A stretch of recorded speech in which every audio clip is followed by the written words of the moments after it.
Welcome to the House of Truth. Today we're continuing our series on the wild days of the judges. Last time we looked at the rather tragic story of Jephthah. How he made a foolish vow, how he had to keep it regardless. And while I was constant to him, he did not fulfill his vow in the ways most people may think he did. He wasn't allowed to, because the law said you cannot shed innocent blood. We looked at how he fulfilled it. How he fulfilled it instead by handing his daughter over to serve in the temple all the days of her life, never able to marry, never to lose her virginity. Now, today we're going to look at our next judge. We're going to start with after Jephthah died, and this judge is like many we looked at, in many ways a very flawed man that God used nonetheless, because he had this going for him. He was never disloyal to God, going after idols, despite as many flaws as we shall see.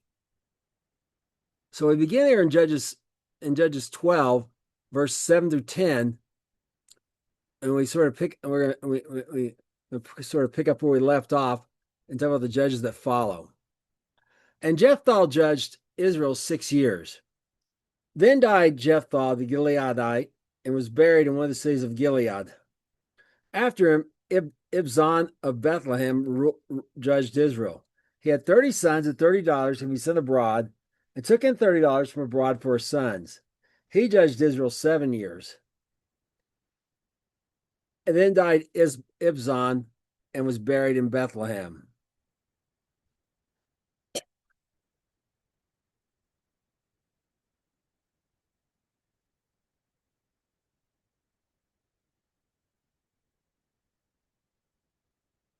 Now we assume this is of course, there's two Bethlehems. We assume this is Bethlehem, Ephrata, the one down Judah. It's not specified, but most time we see just Bethlehem, it is that Bethlehem indeed. So some outstanding things that we need to notice here. So he's from Gilead, and this one's in Bethlehem. So our judges, Bethlehem's from Judah. Well, remember Caleb and Othniel, his son-in-law, are from Judah. Okay. Next one's from Benjamin, Ehud, and so we haven't anyone down the south part in a long time. The only one from the east, eastern promised land, is this subdivision of Gilead in the land of Machir, a portion of Machir in East Manasseh, and we see effort in a return to Benjamin for quite a while. It's been the judges have been mostly among these two right here. We had one from Issachar who moved down to there, and one from Naphtali. So it's been quite a while since we've had a judge from Benjamin, or from the southern part here at all. So that's the first thing worth noting. Next thing worth noting is 13 years have gone by. 13 years of peace here, 7 and 6, bring us 2945 after Adam was formed out of the dust, which is 332 years into the time of the judges, into the wild days of the judges. Now, his daughters, notice it. Sorry, next. He has 30 sons and 30 daughters.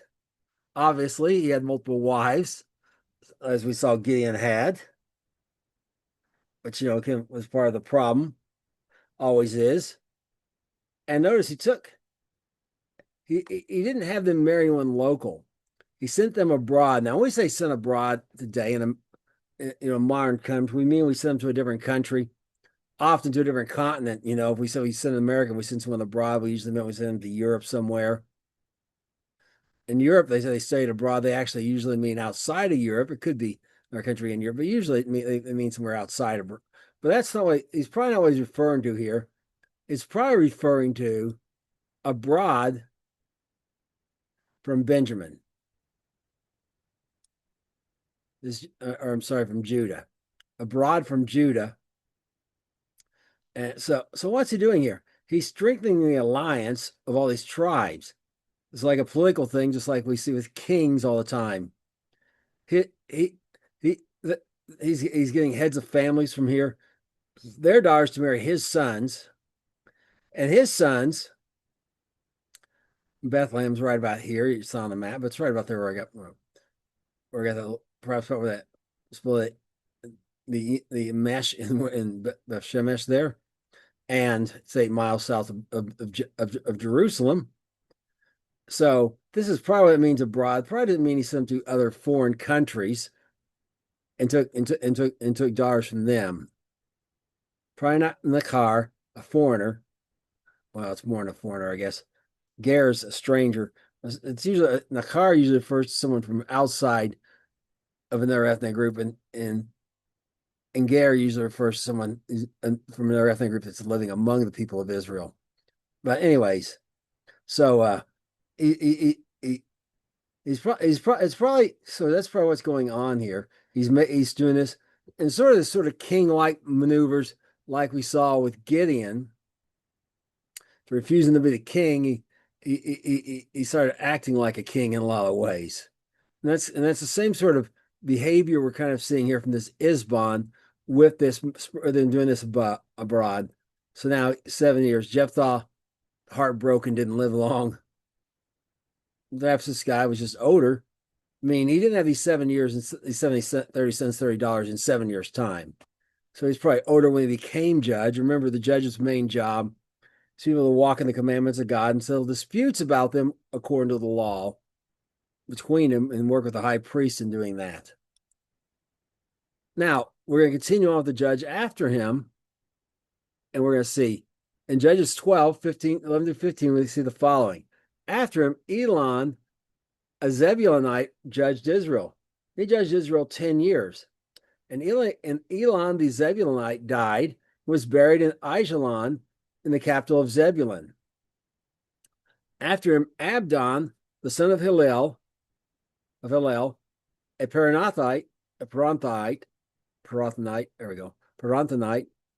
judged Israel. He had 40 sons and 10 nephews, and 30 nephews. They rode on 70 ass colts. Now he judged Israel 8 years. And Abdon, the son of Hillel, the Parathonite, died and was buried in Parathon in the land of Ephraim in the mount of the Amalekites. Okay, so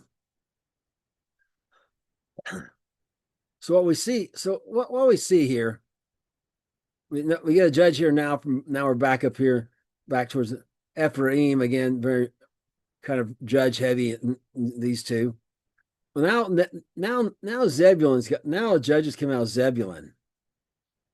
So we've had judges on this side come out all at least one judge came from each of the tribes on this side, except for so far Asher, Dan, and Simeon. And we can mention Levi, who's scattered among everyone. No judges from Levi either. And on this side, just out of East Manasseh, so Gad and Reuben also have not had any judges. So Gad, Reuben, Asher, Dan, and Simeon, and Levi, 6 of the 13. If you count Joseph's children as separate, have not produced any judges. If the guy's not tapped any of them for whatever reason. Now,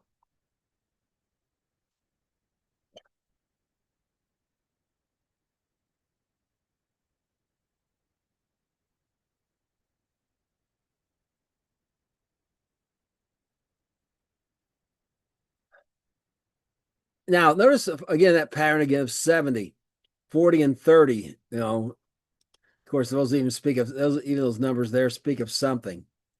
but three score and 10, 78 years speaks of new beginnings. We had almost a progression there, 6, 7, 8, because there was this 10 here.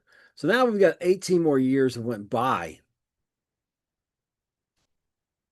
bringing us to a total of 31 years.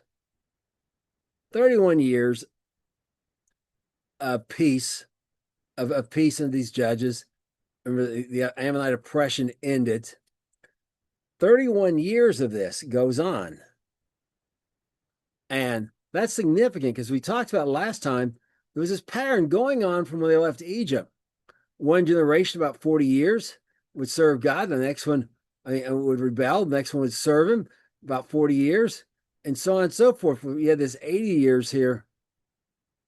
You had two cases about 80 years. The Joshua generation lived pretty long, and they came in really young.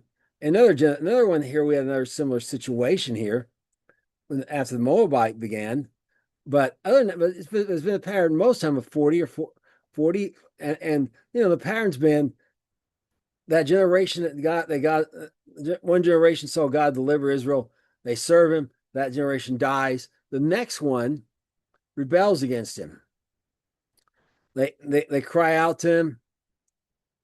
And as we saw last week, when they cried out to him, when they admitted their sin and just cried out to him, God actually said, "Hey, I was good to you. You were bad to me. You brought this on yourselves. Told you so." And then he mocked him. I mean, literally, he mocked him. He was sarcastic with him. Let your idols rescue you. And then when they came back in total surrender and repentance, then God delivered them. But it's been a minimum of 40 years, sometimes a little longer, on this pattern. Well, now it's only been 31 years, and things are about to shift dramatically. And that's what we're going to see here as we continue on here in Judges 13, verses 1 through 5. And the children of Israel did evil in the sight of the Lord, and the Lord delivered them into the hand of the Philistines 40 years. And there was a certain man of Zorah, of the families of the Danites, whose name was Manoah. His wife was barren and bare not. And the angel of the Lord appeared unto the woman and said to her, "Behold, now you are barren, and bears not. But you shall conceive and bear a son. Now therefore beware, I pray you, and drink not wine, nor strong drink, nor any unclean thing. For you shall conceive and bear a son, and no race shall come upon his head, for the child shall be a Nazarite unto God from the womb, and he shall begin to deliver Israel out of the hand of the Philistines."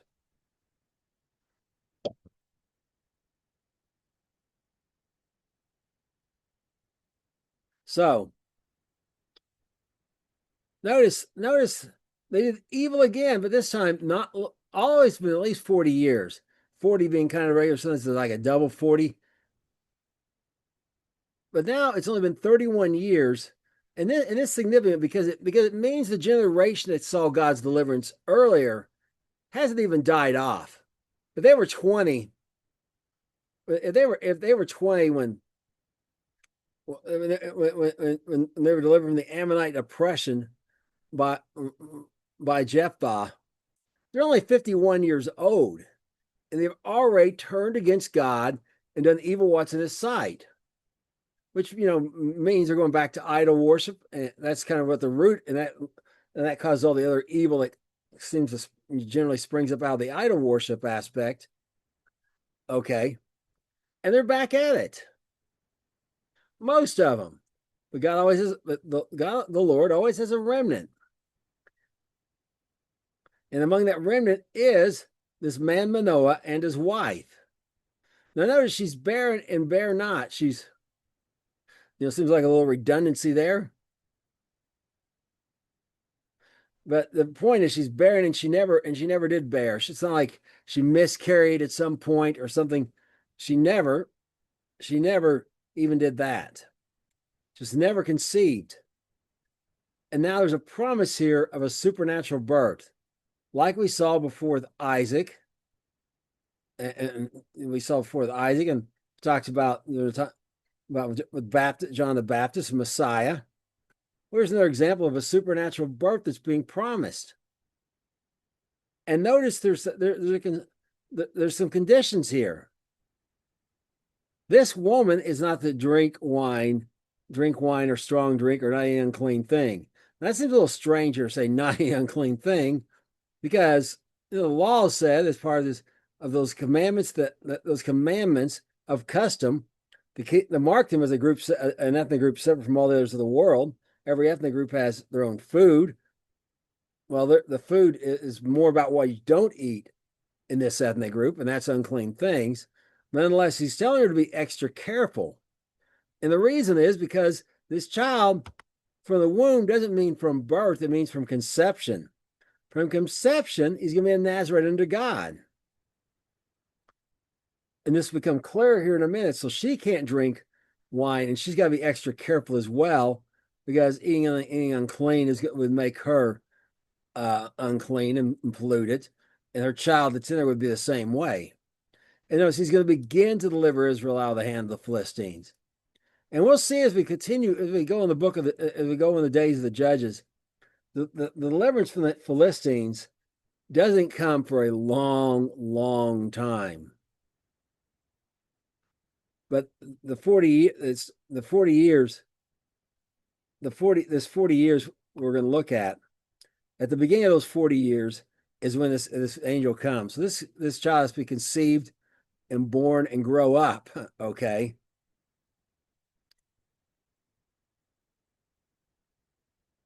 Now we're going to talk about a little bit about why this woman, this restriction on her, and some of these other things. As we go along, looking at her son Samson, will be his name. Why? What are the rules of a Nazarite? And what's this mean? This term. And sometimes we'll get confused with the word Nazareth, Nazarene, someone from Nazareth, but it's not they're not there's no real strong connection between the two.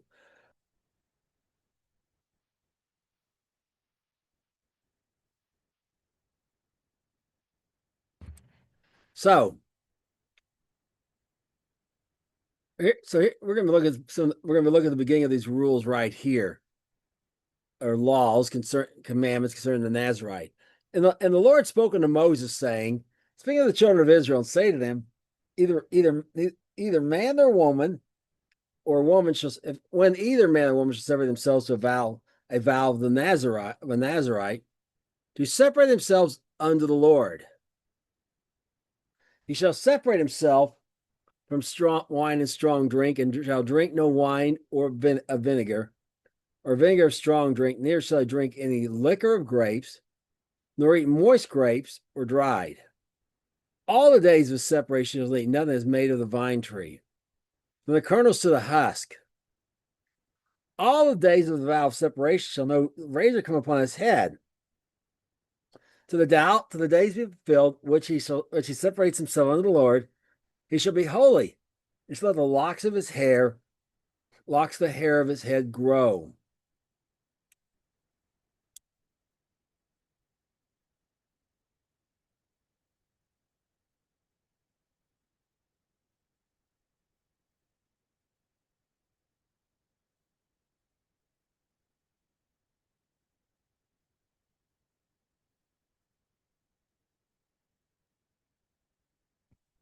So,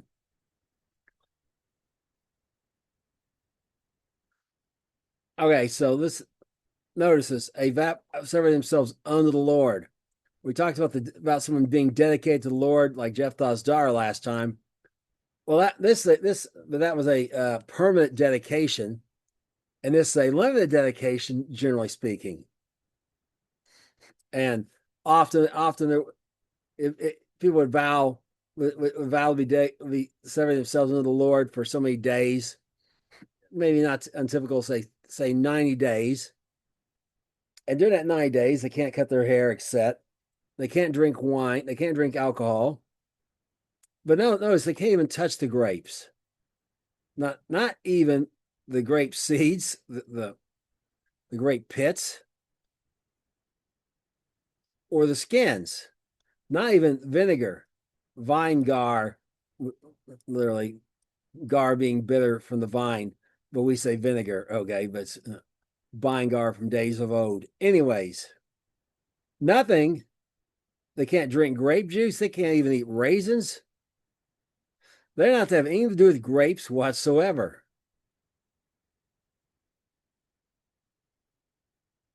Nothing is of the vine tree. They can't even eat the matas, stuffed grape leaves.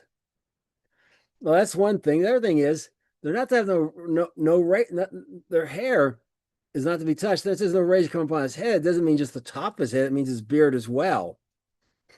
And we'll talk more about this hair business in our next lesson.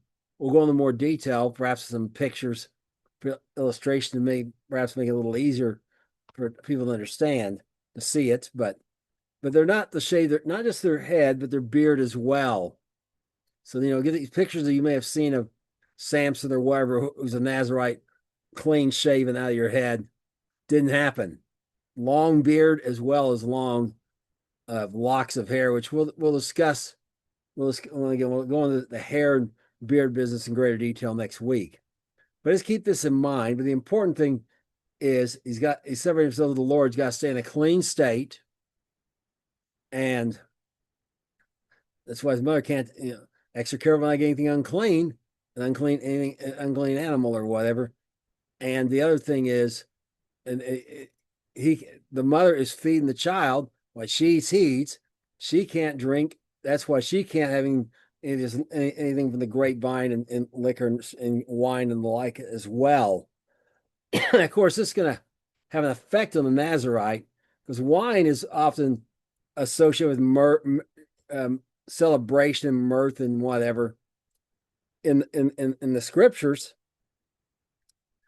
and can't participate in that. Okay, can't make merry with people. So it's sort of a social barrier because they're separated to the Lord from other people.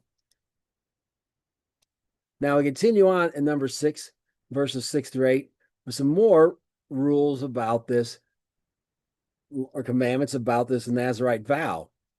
All the days he separates himself from the Lord, he shall come at no dead body. He shall not make himself unclean for his father or his mother or his brother or his sister when they die, because the consecration of the Lord is upon his head. All the days of his separation, he is holy unto the Lord. Okay, now remember, we've only seen this level only one other place.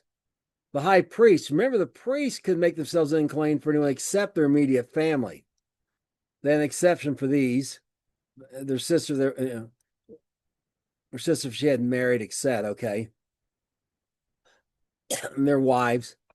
But the high priest had no exceptions, and neither does the Nazarite, because he's holy unto the Lord. Same expression used of the priest.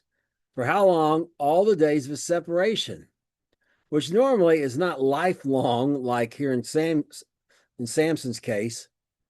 But again, it's those. But what if someone dies around him? Why if someone pulls a bob on him? And what I mean by that is, we were at Sam's Club, and my wife said she wanted to go get something from the snack bar. And I sat down at this metal picnic table, and this other guy did too. His wife went to the snack bar as well, and his name was Bob.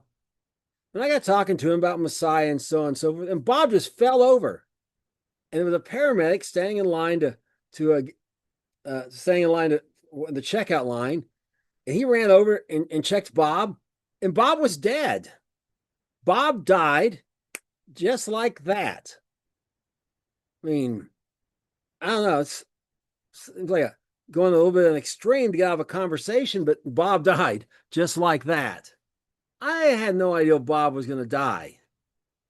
But now I'm unclean because I've been in the presence of a dead body. Remember, you're in the same room, so on and so forth. You're unclean. And so what if that occurs? Well, that's what this next set of laws is going to cover. Commandments, because it can happen. In Numbers 6, verse 9 to 12, read the following. If any man die very suddenly by him, and he has defiled the head of his consecration, he shall shave his head in the day of his cleansing, and the seventh day shall shave it. In the eighth day shall bring 2 turtle doves, 2 young pigeons to the priest to the door of the tabernacle of the congregation. And the priest shall offer one for a sin offering, another for a burnt offering, and make an atonement for him. For he sinned by the dead, and shall hallow his head that same day. He shall consecrate unto the Lord the days of his separation, and shall bring a lamb of the first year for a trespass offering. But the days that were before shall be lost, because his separation was defiled.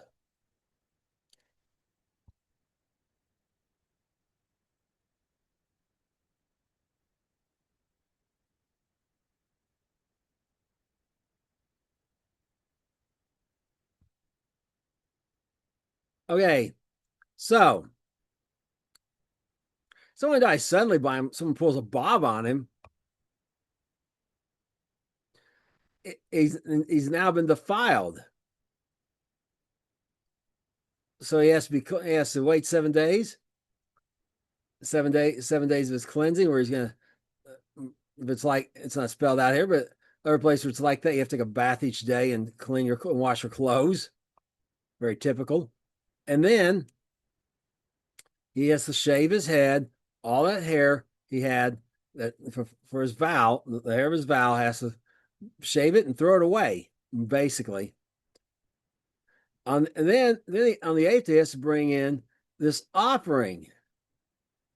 And those wasn't offering for a sin offering.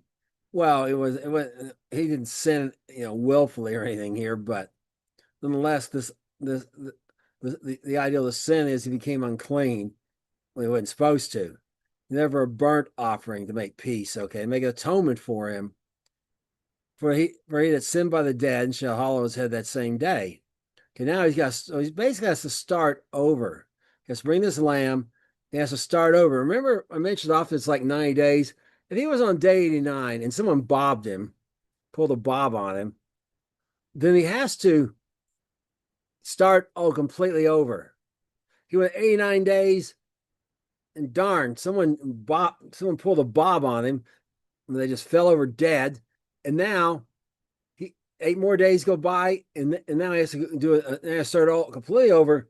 If nothing happens again, 90 days. So in total, he was spent 187 days instead of 90 because he had to do it twice. But you have to start over if it gets claimed, if something like this happens to you. And of course, that's going to be very relevant in the life of Samson, who we're talking about. Now we got some background of the Nazarite. We're going to continue on with our narrative here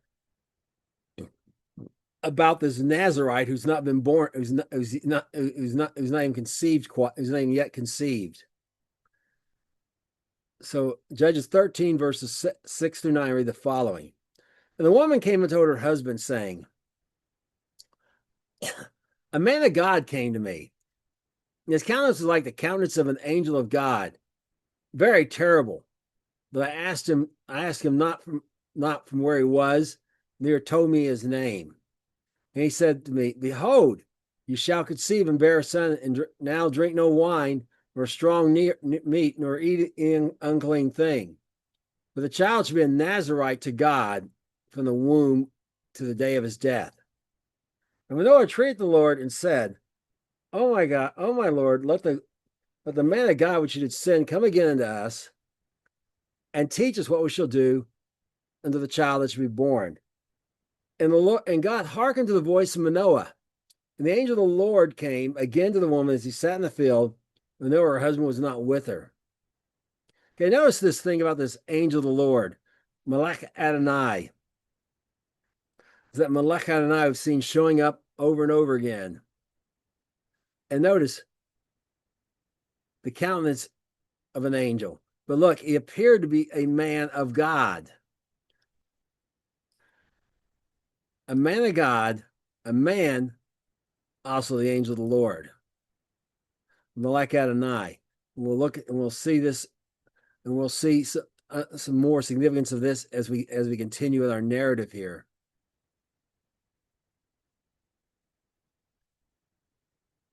So he asked to see this.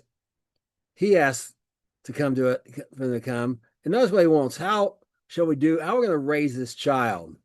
That's what his big concern is. He recognizes this child. Notice there's no doubt in his mind, and there's no doubt with him or his wife that this supernatural birth is going to occur. But he knows that means this child is no ordinary child. All these restrictions and that right from conception, and he thinks there's got to be something more to raising with him. Well, let's continue on and see what the angel of the Lord says about that. So continue on in Judges 13, 10 through 14. The woman made haste and ran and showed her husband, said to him, "Well, the man has appeared to me that came unto me the other day." And Manoah arose and went after his wife, came unto the man, and said to him, "Are you the man that speaks in the woman?" And he said, "I am." That spoke unto the woman. And Manoah said, "Now let your words come to pass. How shall we order the child, and how shall we do unto him?" And the angel of the Lord said to Manoah, "All I have said to the woman, let her beware. And she may eat anything that comes from the vine, let her drink wine, nor strong drink, nor eat anything at all, that I command her to observe."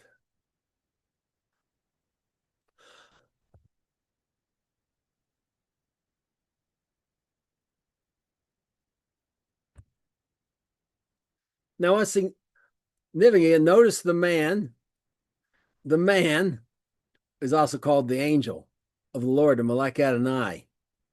We'll get to that in a moment, but notice he asked, this is why I wanted to ask when he treated the Lord, so he could ask, and notice the angel doesn't even answer him. He only focuses on his wife, how she's to conduct herself as if she was in a Nazarite vow, because that which she's going to conceive is going to be a Nazarite vow from conception. It's going to be a Nazarite from conception. Now, why does he not tell him how to raise this child? Because the answer's already been given to him in the Torah. The Torah tells us how to raise our children, and it doesn't matter if they have a supernatural birth or not. It's the same where you're talking about someone like Samson, or even Messiah's parents, that is the ones who took care of him on earth, Joseph and Mary, who were raising him, or anyone else, or the lowest person, the lowest hand, the son, the children of the lowest family in Israel. The answer's the same. You talk to them about God's commandments when you rise up in the morning, for you send them out. In the evening, when they lie down, when they go to bedtime, when you're in your house, and when you're on the byway, when you're not in your house, like vacation, you talk to them about God's commandments all the time and teach them. It's the same answer for this child with a supernatural birth as their child. But what's not the same is that this one's going to be a Nazarite from the womb. So his mother has to follow these particular instructions. They're specific to her situation and her case. Now we continue on in Judges 13, verse 15 through 18. And Manoah said to the angel of the Lord, "I pray you, let us retain you till we have ready a kid for you." The angel of the Lord said to Manoah, "Though you retain me, I'll eat of your bread. And if you'll offer a burnt offering, you must offer unto the Lord." For Manoah knew not that he was an angel of the Lord. And Manoah said to the angel of the Lord, "What is your name? That when your sayings come to pass, we may do you honor." The angel of the Lord said to him, Why seek you after my name? Ask you after my name, seeing it is secret. Okay. This name is not time to be the name to be revealed yet.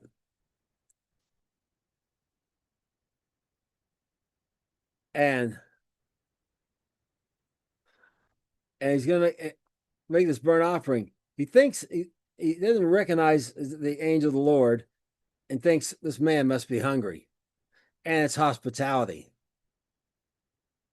But he's not going to make an offering to the Lord. And notice his name cannot be revealed, is not revealed yet. It's not time for it to be revealed. So it's going to remain a secret. He doesn't answer him. He just answers his question with a question. Now, in Judges 13, verse 19 through 23, we continue on and read the following. So Manoah took a kid with a meat offering and offered upon a food offering, grain offering, it means, offered upon a rock unto the Lord, and the angel did wondrously, and Manoah and his wife looked on. And it came to pass, and the flame went up from heaven, up towards heaven, from off the altar, and the angel of the Lord ascended in the flame of the altar. And Manoah and his wife looked on and fell with their faces to the ground. But the angel of the Lord did no more appear to Manoah and his wife. And Manoah knew that he was an angel of the Lord. And Manoah said, "We shall surely die, because we have seen God." But his wife said to him, "If the Lord were pleased to kill us, he would not receive a burnt offering, a meat offering at our hands. Neither would he showed us all these things, nor at such time told us such things as these." Okay. So you can see it, this is one of these cases, we see this in scripture and in life often, where the wife has more sense than her husband. I mean, if the Lord wanted to kill him, he would have just done it. And he wouldn't have told him, he wouldn't have given him a job to do, have this child and raise it, and then kill him. So they couldn't do what he told them. But why does Manoah think it? Because he recognized he has seen God. This man was God. The man, God, the angel of the Lord, the Melech Adonai, Messiah in one of his pre-incarnate visitations. And we've seen him appearing over and over again in the book of Judges, like with Gideon and so on and so forth. With Gideon, we saw previously where he touched he touched the altar with his rod, and the flame consumed the altar and the sacrifice. To the Melech Adonai, this is the same Melech Adonai before Joshua doing all the heavy lifting we looked at. Before Israel compromised, they turned left and right, which God said, don't turn to left or right, don't compromise. They did, and he no longer went before them. But he's appeared to them at various times to announce the deliverer. The role has changed, and how deliverance comes about has changed as well. The angel of the Lord is not doing any more of the heavy lifting. There's another mechanism that's been at work ever since the angel of the Lord departed from them. So this is Messiah. They've seen the face of God and lived. But remember, God himself had told Moses, no one can see my face and live. Then we read Moses talked to God face to face. Well, that's because one is the Father, and no one can see the Father and live, as Messiah said, no man has seen the Father. But if you've seen the Son, you've seen the Father. That's how they saw the face of God. Here it is, again, Messiah in a pre-incarnate thing, and that's why he can't reveal his name. It's a secret. Now, Emmanuel, one of his kind of a title, was in scripture beforehand, but remember they said, you shall name his name Yeshua, Hebrew, Yeshua, Aramaic, Jesus, Greek, or Jesus in English, okay? But that name had not been revealed as going to be the name of Messiah. This is why he could not reveal his name. It was a secret. at this time. Now we're going to finish it. We're going to look at the outlook, the outcome of all this, as we see here in Judges. We see on Judges 13, verse 24 through 25. And the woman bare a son and called his name Samson. And the child grew, and the Lord blessed him. And the Spirit of the Lord began to move him at times in the camp of Dan between Zorah and Eshtaol. Okay, all this has actually got a little is interesting in itself. Sun-like, like in the sun in the sky. Bright, strong, okay. His mother named him this. And notice the Spirit of the Lord began to move him. Remember, the Canaanites not been delivering people, not as went before him no more, as he said, but the Spirit of the Lord has moved on these judges in various times. And notice the camp is in Dan. Well, Dan means judgment, means judge, literally. But this Zorah is hornet. In Eshtaol, it means entreaty. And this is really a description of Samson's entire life. He's the judge. He's going to judge Israel. But he bounces between the hornet. Remember, the hornet would be sent to drive with the Canaanites. It speaks of someone being stung. And entreating God, okay, like his father had. And this judge bounces between these two all through his entire life, as we shall see.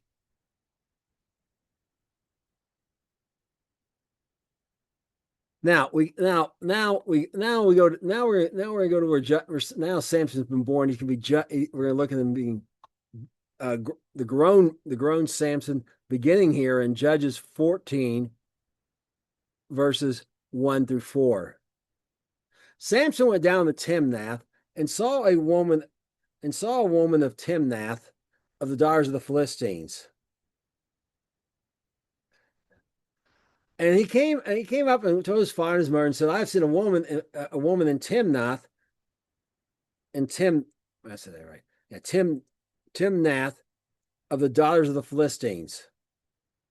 Now, therefore, give her to me for wife. And his father said to him, is there never a woman among the daughters of your brother, among all the people, that you should go take a wife of the uncircumcised Philistines?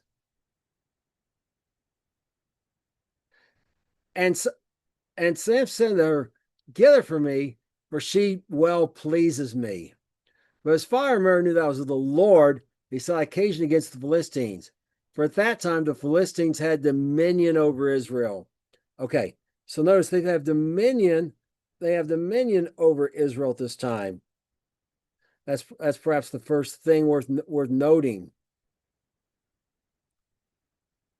Okay, so this woman here of these assigned there's assigned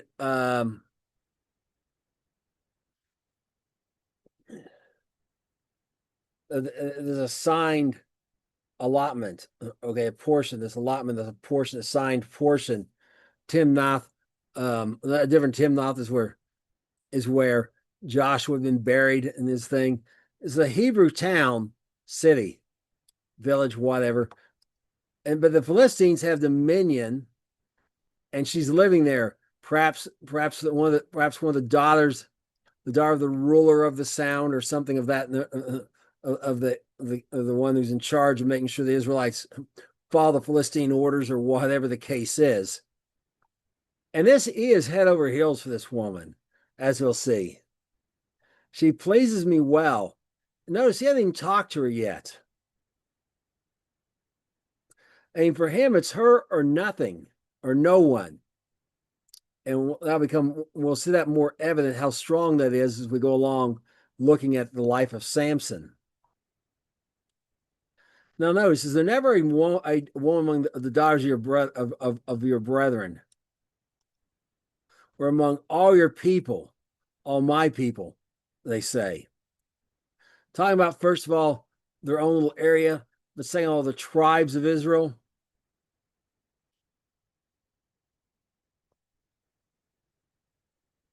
But for him, it's her or nobody. Now, Samson, he's the judge. He's 20 years old or so, or he's if he's not 20, he's about to be 20. Marrying age, according to God calling those below 20 children. And he knows who he wants to marry. And he's determined on it. Now, his parents, those uncircumcised Philistine, what's the problem there? Well, it's not really about the physical circumcision as much as no covenant with God. There were uncircumcised strangers who lived among Israel, but they're worshipers of God. They're not worshipers of God. But this is not sin to deter Samson, because he's perhaps this is for him, it's her or nobody, and he's perhaps sees a loophole to justify marrying her. And we're gonna look at that. We're gonna look at that loophole right now. In Genesis 10, verse 13 through 19.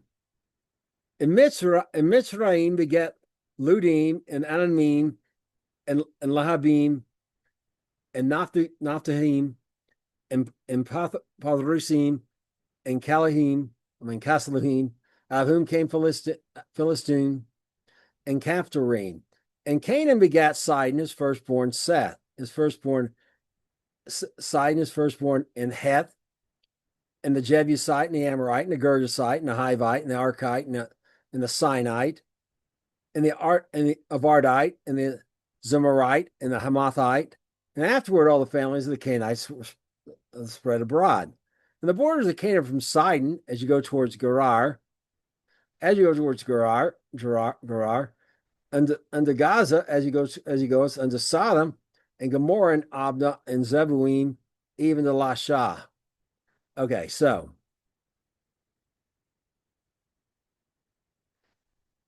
here's the Canaanite borders.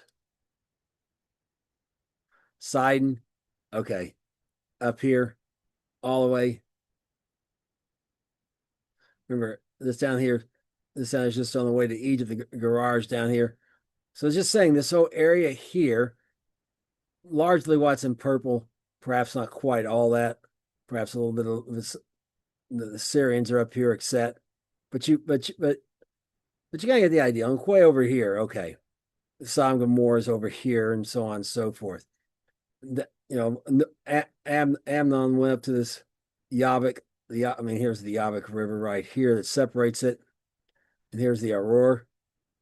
So this area up here was also Canaanite land. Remember, the Amorites were here. Okay, so here's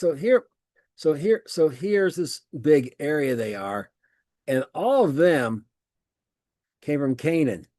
Canaan is the brother of Mizraim.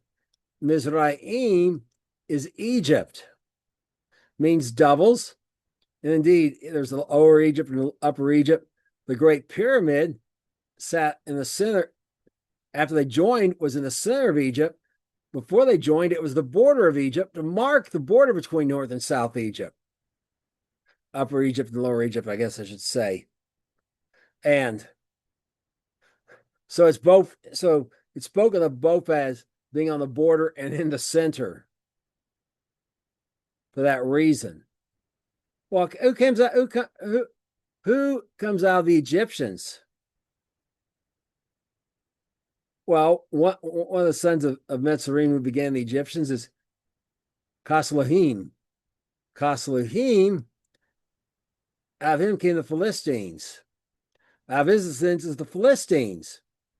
And the Philistines, again, related to Egypt, were in Egypt, camped or made a city on what's the misnamed Sinai Peninsula on the Mediterranean seaside. About halfway between, about halfway down the Sinai Peninsula between the two tongues of the Red Sea. Kind of go straight up there, and there's camped on the Mediterranean Sea. And what happened was the Philistine literally means invaders. They tried to overthrow the Egyptian government, ran to Camptor. From there, had trouble with them, perhaps tried to, and these guys kicked them out, and they invaded the land of Canaan. And they're right here at Philistia, literally invaders, land of the invaders. They never had a right to the land. It wasn't ever called the land of the Philistines till afterwards, but they invaded it. And mostly their invasion was in these cities, these 5 cities of the Philistines. That's not showing one of them, but yeah, there's these 5 cities of the Philistines. And there's Gaza, the famous Gaza city. They called Gaza City on the Gaza Strip. And those are Philistines. We're West Bank, so-called West Bank today area, are over here on the occupied East Bank as well. Those are probably real descendants of the Canaanites. Okay, the Philistines drove the Canaanites out of this area. They were invaders. Well, in history repeating itself, modern day Philistines are part of, like Hamas, except they're part of the Muslim Brotherhood. Tried to kill the king of the ruler of Egypt in the 60s. Tried to kill him and his family. Ran off to what's in the Sinai Peninsula, that same area. Got pushed out and invaded into this area of Gaza.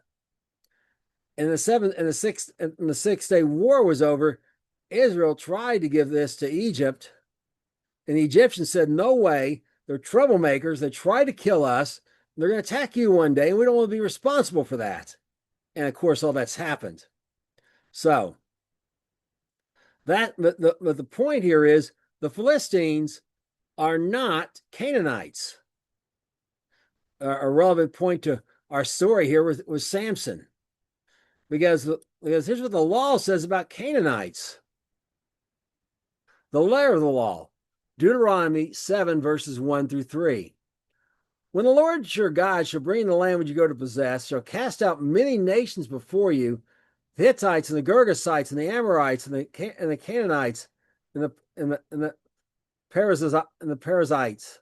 There we go. Perizzites and the Hivites and the Jebusites, 7 nations greater and mightier than you. And when the Lord shall deliver before you, you shall smite them or destroy them. You shall make no covenant with them, nor show mercy unto them. Neither shall you make marriages with them. Your daughter they shall not give unto your son, nor his daughter shall you take unto your son. Okay, so what's the law here?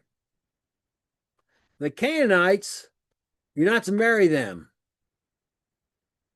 And if we went on a little further, it said because they'll get you to worship these other gods and be a snare to you, accept.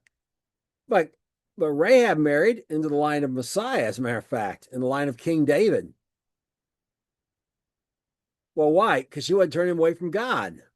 That's always been the issue. This was not a racist thing here. But you look at this letter by itself, it looks like it's racist. It looks like it's just about their ancestry. Could be argued from just ignoring the whole word of God and just taking this out by itself. Well, Samson's answer could be like, well, look, she's not a Canaanite. She's a Philistine, a Philistine. He never said don't marry the Philistines, and it's never spelled out don't marry the Philistines the way it is the Canaanites, because that was so. Looking for a loophole with the letter of the law is going to get him in trouble, because he really wants this woman, and he wants her to marry her and nobody else. And notice, it's from the Lord, okay? Him being smitten with this woman this way, because he's seeking an occasion against the Philistines. And what's been his method the whole way? Peace first, war second. Okay, he wants to get the Philistines to start it, as it were. An occasion to take vengeance on the Philistines, so they got to do something to have vengeance for first. So Samson is going to the letter of the law here, looking for a loophole because he really wants to marry this girl, but that's not the way we're to do things. Remember, the spirit of the law is more important than the letter. The intention is more important than the details. Okay, the end goal. The mission is more important than the standards. So, and this is what's brought out here in the writings of Shaul, the Apostle Paul, in 2 Corinthians 6:14 and 15. Be not unequally yoked together with unbelievers. For what fellowship has righteousness with unrighteousness? And what communion has light with darkness? What concord has Christ with Belial? And what part has he that believes with an infidel?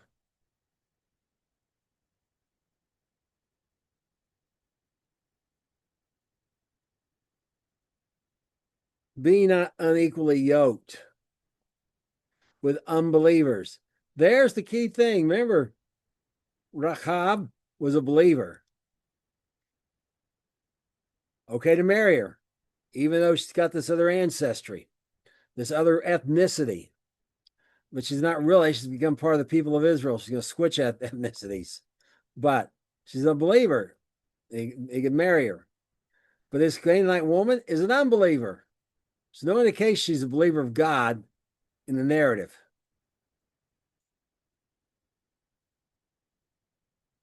So the spirit of the law, the intention is more important than the letter.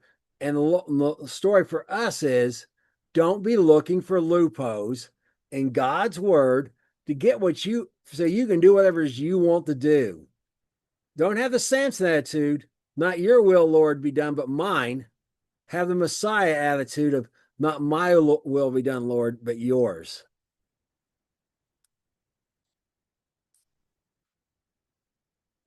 Well, now we're going to go back. Now we're going to continue on our narrative about this woman he's absolutely smitten with. In Judges 14, verses 5 through 9, we see the following. And when Samson went down his mother and his father to Timnath, and came down to the vineyards of Timnath, and behold, a young lion roared against him. And the Spirit of the Lord came mightily upon him, and he rent him as he would a kid. He had nothing in his hand, but he told not his father and mother what he had done. He went down and talked to the woman, and she pleased Samson well. After a time, he returned to take her. He turned aside to see the carcass of the lion. Behold, there was a swarm of bees and honey in the carcass of the lion. And he took thereof in his hands and went on eating, and came to his mother far and gave them, and they did eat. They told him not he had taken the honey out of the carcass of the lion. Okay, there's a lot in here. We'll try to cover this. First of all, I want you to notice the vineyards of Timnath. Where's Samson not supposed to be going? He's supposed to be avoiding grapes. I mean, he should have been like going around the vineyards. Perhaps he's just outside them. I don't know. But this young lion, it means you may have seen pictures of them. They just sort of got a mane forming. They're not cub anymore. They lost their spots, I think. But their mane's not fully developed either. Just sort of beginning to grow one. That's what comes against him. He dares it like it was a baby goat. That lion came up and roared against him to rip him, to tear him limb to limb, and he tore that lion limb to limb with his bare hands. And now how could he do that? The Spirit of the Lord came mightily upon him. The Spirit of the Lord has been moving on him all this time. So now he's going down there and talking to this woman, and she pleased Samson well. He's even more in love with her after talking with her. First, it was love at first sight, but now even more so. He wants to spend his life with her and nobody else. And that, again, that'll become more apparent as we go along.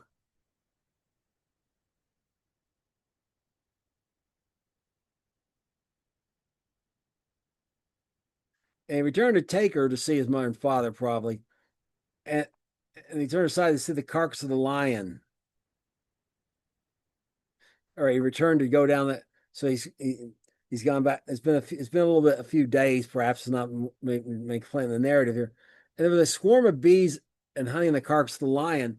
Now I saw a documentary in Africa where a lion had died, and sure enough, they had made African honeybees had made a net a hive inside the carcass of this dead lion. This really happens. So now what's the problem here? Not to eat an unclean thing, remember? Well, honey's clean, but the carcass of any unclean animal is not.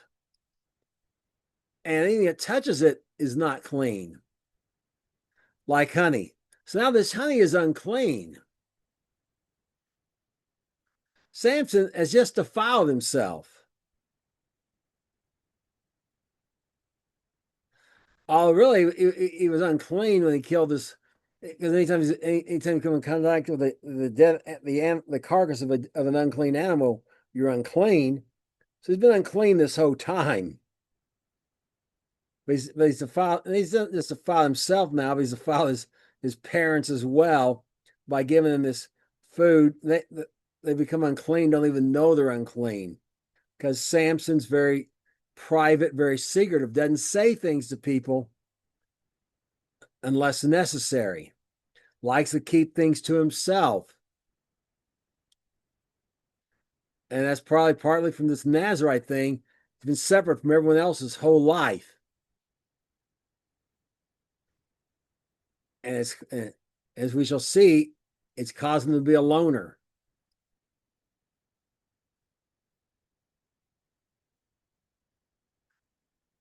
Now, continue on Judges 14, verse 10 through 14. So as fire went down unto the woman, and Samson there made a feast for the young men so used the young men to do. It came to pass they saw him, they brought 30 companions to be with him. And Samson said to them, I will now put forth a riddle to you. If you can certainly declare to me within 7 days of the feast, and find it out, then I'll give you 30 sheets and 30 changes of garments. But if you will not declare it to me, then you shall give me 30 sheets and 30 changes of garment. They said to him, put forth the riddle that we may hear it. So out of the eater came forth meat, out of the strong came forth sweetness. And they could not in 3 days expound the riddle. Remember in King James, you see the word meat, it means food, okay? It means food, not just, don't think animal flesh. It'll tell you flesh of an animal or something, okay? So, 30 sheets. Now, it's proper for him if he loses. I mean, he's got to come with 30 changes of garments. For each one of them, it's going to come with one sheet, one change of garment themselves, okay?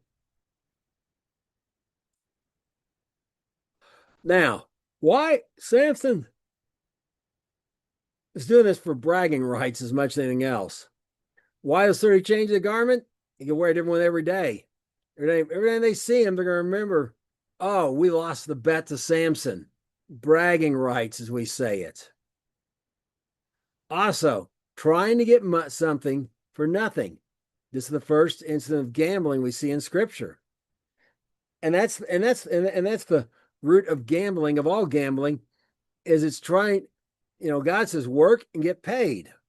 Trying to get away from that. Okay, you work, you do something, get rewarded. Well, get the reward without the effort. Samson is thinking he can get now he can have bragging rights. He can get these 30 sheets, these 30 changes of garments, which would last him a long time and fairly valuable for nothing. So he puts out this riddle to them and gets engaged in gambling, making a bet. And they're losing the bet. And honestly, they lost. The thing to do would be just pay it. But these are wicked men. And I'm going to draw one more thing to your attention to that. Notice they brought 30 companions to be with him. Samson, the rule was a man could bring up 30 of his friends for these feasts. Samson has no friends. He's a loner. These are Philistines. He's borrowing friends for this feast. So he's not eating there alone.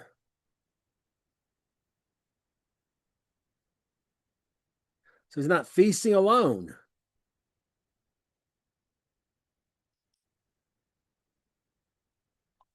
Now, they're losing the bet, but we're going to look at what they're going to do about it. And they're behaving like evil men because they are. Remember, the Philistines have been all through the days of the judges. Off and on, I've seen them raiding Israel, coming in, burning, sort of plundering and pillaging and running off. And this has been their behavior. That they're invaders. This is the way they got into the Canaanites to begin with, in the Canaan to begin with. And they're carrying on the same sort of behavior, and they're ruling and they're lording it over Israel as well. And it's really getting their crawl. It's really bugging. It's really hurting their pride. That this Hebrew that they've been used to ruling over is getting the better of them, and they just can't have it. So here's what they do about it. As we read in Judges 14 and continue on verse 15 and 17. They came to pass on the seventh day, they said to Samson's wife, entice your husband, may declare unto us the riddle, lest we burn you and your father's house with fire. Have you called us to take what we have? Is it not so? And Samson's wife wept before him and said, you do but hate me and love me not. You have put forth a riddle unto the children of my people, and have not told it to me. He said, behold, I have not told it to my father and mother. Shall I tell it you? And she wept before him the 7 days while their feast lasted. They came to pass on the 7th day, he told her, because she lay sore upon him, and she told the riddle to the children of her people. Okay, well, remember, Samson's secretive. Now, if he hadn't been so secretive, he's getting married to this woman and decided he won't be a mister. I like to keep things private. It's that way marriage is supposed to work. If he told his wife what happened with the lion, she may have told him everything these guys threatened her. And Samson would have dealt with him accordingly. She'd had to have some reason to trust that he could handle them. But all she sees, there's 30 of them. She knows how mean and vicious they are. They threatened her and her father, and notice his house, probably her brothers and sisters as well, to kill him with fire. And why? Their accusation was she plotted against him when she knew nothing about it. Because Samson is Mr. Secretive, I'm a very private individual.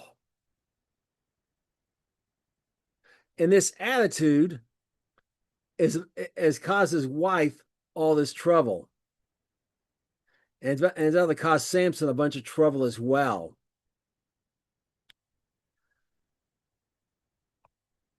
So, look, he tells father and father, well, likes to keep everything to himself. Don't want to share anything. Wants to be, as one person, I'm a very private person.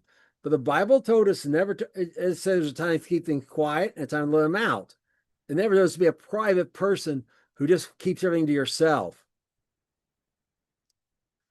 And that's exactly what Samson did, and it's about to cause serious troubles. She's weeping before him because she is afraid for her life and the life of her father's household. Because I want my privacy, didn't share this important secret with his own wife, or wife to be, as it were. Now we continue on in Judges 14:18, and we're going to start seeing the results of this flawed attitude of this man. And the men of the city said to them the 7th day before the sun went down, "What is sweeter than honey? And what is stronger than a lion?" He said to them, "If you had not plowed my heifer, you had not found out my riddle." So the Spirit of the Lord came upon him. He went down to Ashkelon and slew 30 men of them and took their spoil and gave the changes of them unto them which expounded the riddle. His anger was kindled and he went up to his father's house. But Samson's wife was given to his companion, whom he had used as his friend. Okay, so remember, these are men in Timnath here we can see, okay? These 30 companions supposedly of his. And he spoke in riddles for, he's prone to waxing poetic, as it were. And so he does here. He recognizes that it's only because he told his wife and she told them. And he realized they must have exerted some, they must have extorted her in some manner. So he goes and kills 30 of these 30 Philistines in this other place and pays up on his bet, even though they have found the answer through extortion. Sort of the old West thing. You don't give me what I want, we're gonna burn you out, sort of thing. Extortion. Now he's angry. He's angry at his wife for telling him. He's head over heels crazy about her, but he's still angry that she told him. He's angry she didn't tell him. But he really should have been angry at, and perhaps was to some degree, was himself for not sharing with his wife to be, for being Mr. Private. And he's Mr. Private because he's used to being alone. Notice, as his friend, used as his friend. Samson didn't have a friend in the world, literally. But except as a Nazarite his whole life, couldn't join in mirth and stuff, used to being alone, and used to not answering nobody and keeping everything to himself. And that's the root of the problem we see today. In marriage, you do not have a right to keep everything to yourself. There may be times you have to keep some things. I was in the military, I was in the Air Force, overheard stuff that was classified at the time, couldn't tell my wife about it. In fact, couldn't tell her much about a lot of things I did. And part of the reason was to protect her, because the Russian spies in the area knew we weren't talking to our wives, they couldn't extract information from them. Therefore, they left them alone. That protected them. But just to keep it alone because you don't want to talk to anyone about it, you want to keep it, be all Mr. Private. The two shall be one, God said. That means you have to share. You're not just to join your bodies together, you're to join your hearts and souls. You're to share with your wife. Things you can share. Of course, I said there's times you can't. And Samson does not know how to be a friend to anyone. He has never had a friend in his entire life. He's a loner and used to being alone. He had to borrow companions from the Philistines to have a wedding party. He had to borrow someone to be his best man. And Samson's now the father of the bride gives his bride, this woman he's head over heels to this best man. And we'll see why he does that in a moment, and what motivated him to do so. It's Samson, and we read in Judges 15, verse 1 through 5. We continue on. It came to pass after a while, within a while after, the time of the wheat harvest, that Samson visited his wife with a kid and said, "I will go into my wife into the chamber." But his father would not let suffer him to go in. He said, "Verily, I thought you had utterly hated her. Therefore, I gave her to your companion." Isn't our younger sister fairer than she? Take her, I pray you, instead of her. And Samson said concerning him, now shall I be more blameless to the Philistines, though I do them a displeasure. And he caught 300 foxes and took firebrands, turned tail to tail, and put a firebrand in the midst between the two tails. And we had set the firebrands on fire. He let them go into the standing corn of the Philistines, burned up both the shocks and also the standing corn with the vineyards and the olives. Okay, so notice in the time of the wheat harvest, sometime after sometime after Shavuot, in the early part of the summertime, he's come. We don't know. After a while, his anger's cooled down. Now he wants to go into the bedchamber, into his wife, and go into the chamber and consummate the marriage. He already had the ceremony. He's married and he wants to go and finish it. But why? But he can't, because now she's been given to someone else because he got angry, walked off, didn't come back for months. After a while, months, the father thought he hated her because of her expounding the riddle. Now we can see Samson. It's her or no one though. This younger sister's younger. She's also more beautiful. The implied answer is yes. Okay. But Samson will not have it. This Philistine woman, who's now cannot be his wife, has been the love of it, has been the only one he's ever cared about. The only one he's ever wanted to spend his life with. Perhaps he said we say in America, she just got him. He went and talked to her and he was well pleased with her. Even more pleased than when he saw her love at first sight. So he takes foxes known for their craftiness. And what he does, he ties like a rope on the end of each a pair of foxes, ties a rope on them and ties both of those to a torch. It sets the torch on fire. Of course, the torches, the foxes are going to run away trying to get away from that torch because they're scared of fire. And they're going to go in circles and whatever else. And they're going through the crops of the Philistines. Now it's time of the wheat harvest, destroying their wheat, but not just their wheat, also the vineyards and the olives, the other two major crops left of the year. The barley having already been harvested. He's ruining their grape harvest. He's ruined their olive harvest as well, which includes, among other things, olive oil, which was super important back in the day. Very versatile. You can make soap out of it and all kinds of things. Had a lot more use than just cooking food. You lit your lamps with it, etc. And he's really caused them a lot of economic damage. And why fire?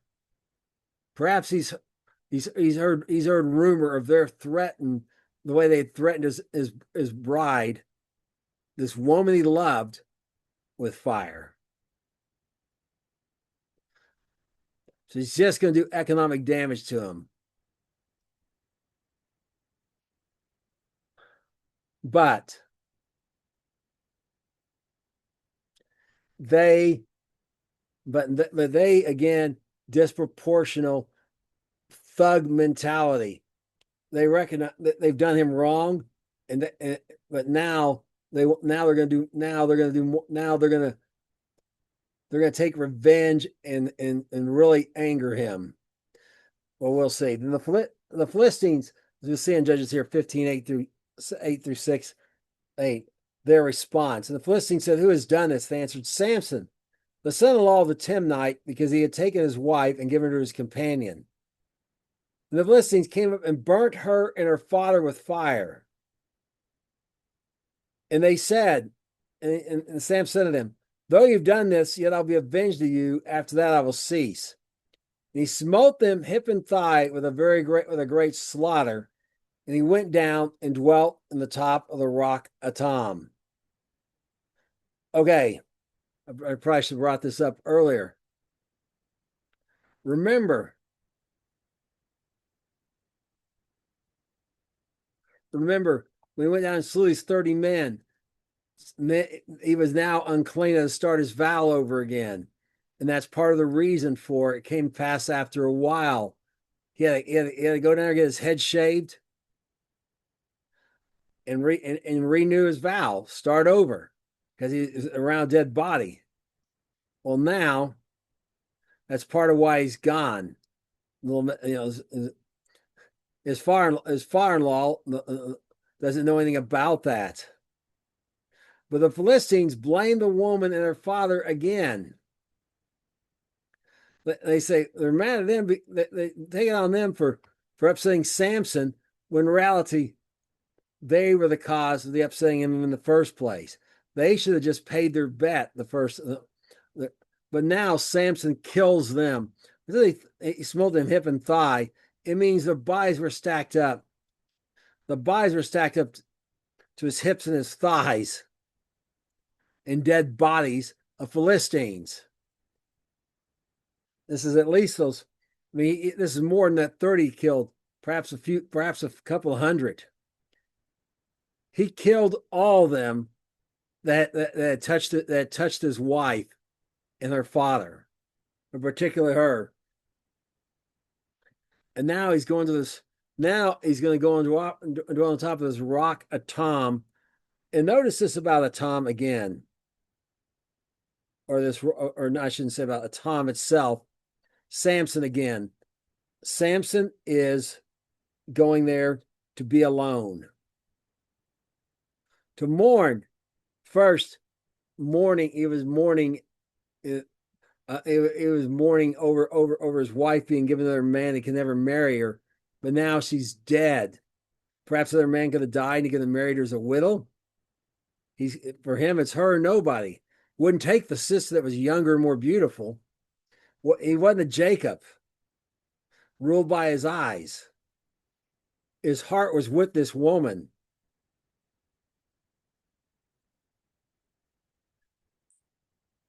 And Atam means lair of the wild beast, like the lion we saw. It indicates a lonely place, a place of solitude, or people were afraid to go in general, a desolate place. He's going to be alone, as he's been most of his life, with his one true soulmate, as it were. First given another man, and now burnt and killed.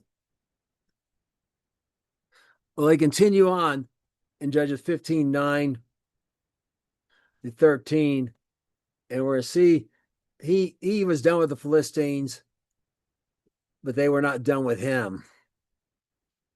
And the Philistines went up and pitched in Judah and spread themselves in Lehi. And the men of Judah said, "Why are you come against us?" And they answered, "To bind Samson, or come to do to them as he has done to us." Then 300 men of Judah went up to the top of the rock Etam, and said to Samson, "Know you not the Philistines are rulers over us? What is this you've done to us?" And he said to them, "As they did to me, so I've done to them." He said to them, "We are come down to bind you, that we may deliver you into the hand of the Philistines." And Samson said to me, "Swear to me you will not follow me yourselves." They said to him, "No, but we will bind you fast and deliver you into their hand. But surely we will not kill you." And they bound 2 new cords and brought him up from the rock.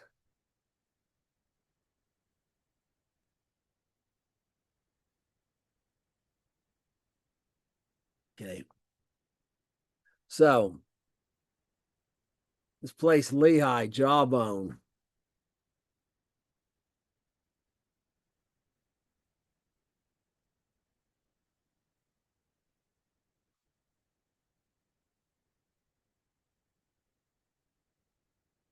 the jawbone. Okay, so this place jawbone express themselves. They're going to war. They're getting ready to go make war against Judah, and these 300. Notice they can't. They know they cannot take the Philistines. They've been under their rule for 20 years or so by this point.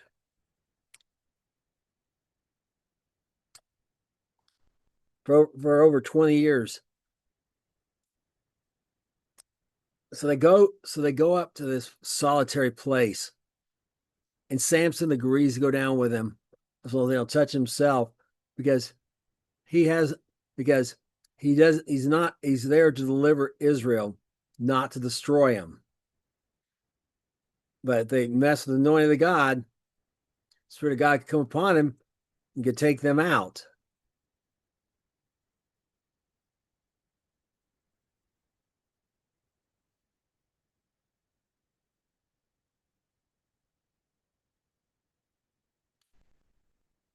Now notice they're in Judah now, not in Dan where he started. It's probably in this area here somewhere close, perhaps this mountainous area. It's a little perhaps some wilderness up here. It's on a rock and like maybe like a hill with a bare top. Okay, and they're in Judah down. They're in Judah down here. Here's the Philistines again. Remember, there's 4 of their 5 cities right here, and so there's somewhere in this area here. The avoid a war. He's going to go down there. He's going to go down there as a prisoner. Now we continue on Judges 15, verse 14 through 7, read the following. When they came up to Lehi, the Philistines shouted against him, and the Lord came mightily upon him. And the cords that were upon his arms became as flax that was burnt with fire, and his bands loosed from off his hands. He found a new jawbone of an ass, and put forth his hand, and took it, and slew 1,000 men therewith. And Samson said, for the jawbone of an ass, heaps upon heaps, for the jawbone of an ass, I have slain 1,000 men. And it came to pass, when he began speaking, he cast the jawbone of his house and called that place Ramoth Lehi. Slaughter of the jawbone.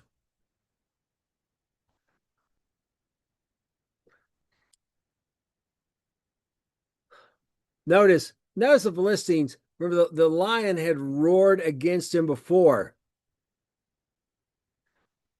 Now, it's not now, the Philistines are roaring against him.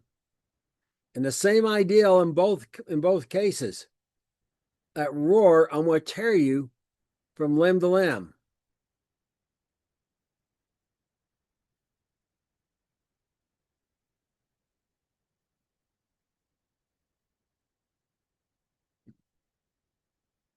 But again, in both cases, the Spirit of the Lord came upon him. And he used the same instruments that many a politician has used to bring destruction to people. The jawbone of an ass, and and slew these men and brought destruction. And notice, and again, you see him again waxing poetic.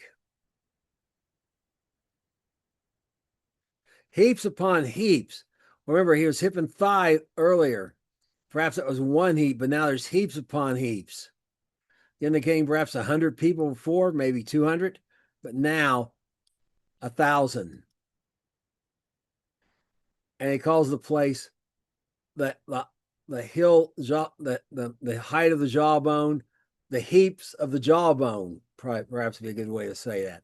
The heap of the jawbone, because of all these men who he killed from them. And it would kill with this.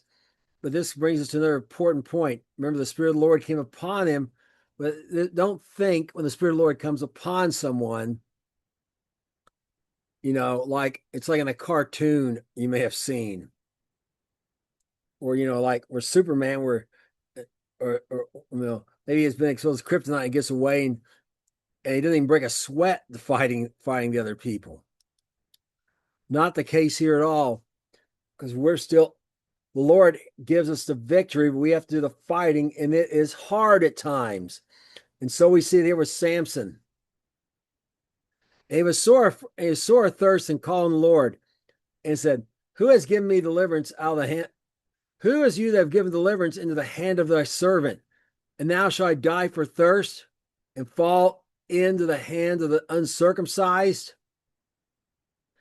And God clave a hollow place in the jaw, and there came out water, and when he had drunk, a spirit came again and revived. Therefore he called it in Hakkorah, which is in Lehi unto this day.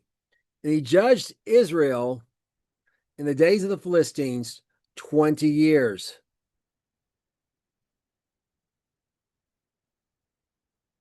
So I want you to notice here. Yes, the Lord gave him great victory, but he was very thirsty.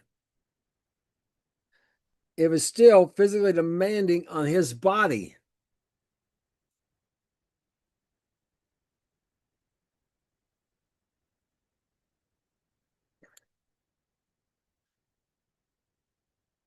And we see him entreating the Lord. He had been stung by the Philistines and entreated, stung and entreated, stung and entreated. Between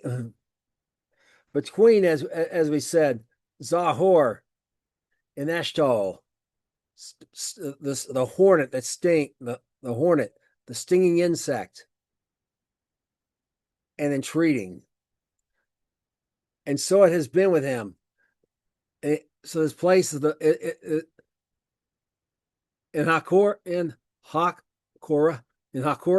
means spring of the collar or fountain of the collar, because God cared for him and supplied his need and revived him when he entreated of the Lord. And he judged Israel, notice, in the days of the Philistines, 20 years. The Philistine rule did not end at this time. And this is all towards the beginning of those 20 years. We'll see this repeated again in the next lesson and see what happens towards the end of his 20 years of his ruling as judge, with the Philistines rule over them, with the Philistines not without deliverance. Because while we've not seen Israel doing this entire thing, we've not seen them repent. They've not called on the Lord. They've not repented. Samson alone has been fighting. There's no army with him. There's nothing like he rallied the troops and they came and threw out the Philistines, like we saw with Jephthah, with the Canaanites, like we saw with Gideon and others. Samson is not just alone and a loner because he's a Nazarite, but he's largely alone because despite his flaws, he is faithful to God. And it's just not fashionable in Israel in the days of the Philistines. Which brings us to here at the end of his judges. At the end of his 20 years, it'll be 40 years of Philistine. He was born, he judged for 20 years. Well, he was born at the beginning of their oppression, remember, when it began. At 2963, 350 years into the time of the judges. Now 390 years into it. We're near the end of it here.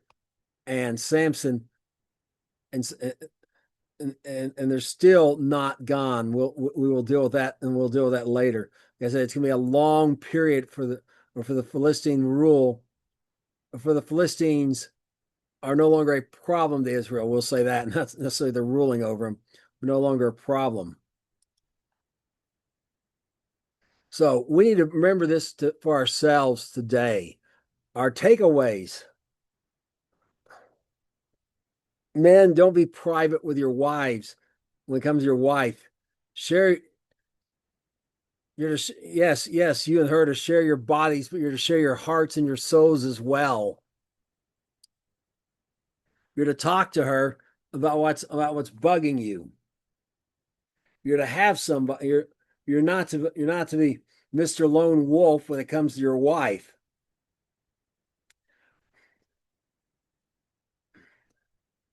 And God, the most important and the important thing is to keep your commitments to God, as we saw Samson did continually. And even though he's very flawed and bouncing between stung and entreating, he never is unfaithful to God. And let us, even if we're unstable as Samson, never let that instability turn to rebellion against God himself, to worshiping other gods and and and losing sight of what's really important. So I have for this week. Until next week, shalom.